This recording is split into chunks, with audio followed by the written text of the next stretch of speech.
So unload. So usually, kadalasan nangyayari is nakababad yung mga daliri natin sa trigger. May mga nagsasabi na hi, good morning everyone. This is ETS Pinoy. So may itatakil tayo today yung about sa proper clearing ng gun.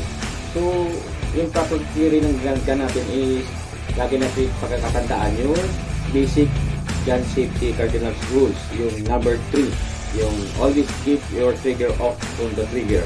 Right? So yung index finger natin, huwag natin ibabasolo pag nag-clear tayo, guys. So halimbawa, nangyayari to sa competition, after the last shot mo dun sa target, then halimbawa naka down ang hammer, so magkukuman si range officer, si MO, na if you are finished unload, so mag-unload na ngayon ng magazine.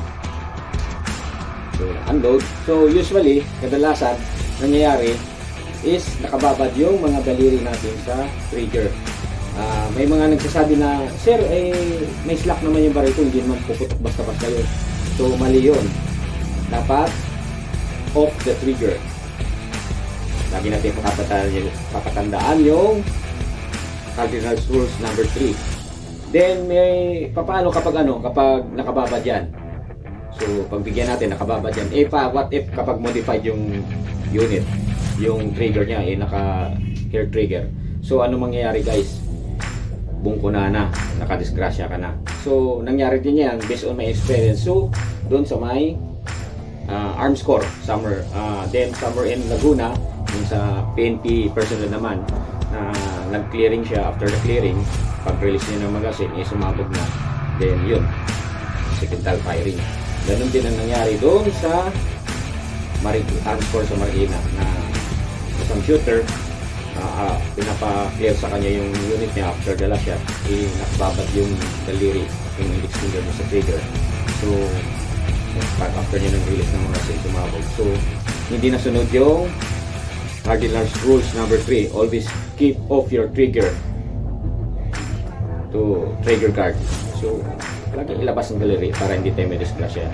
Then magkukuman si MO, shoot clear, mag-shoot clear, then dapat nakalabas pa rin. Dahil kapag nakapasok yan, nakababad yung sa trigger, may possibility na sumabog o maka-accidental firing tayo.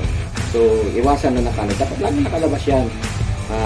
Papasok lang natin yung daliri natin, guys, kapag ready to shoot na tayo. Then si MO magkukuman na, if clear, hammer down. So that's time na papasok mo, kakalabitin mo dahil na-clear na. Then if hammer down, holster. So pag holster mo, safety na siya. So sana nakatulong. See you next video.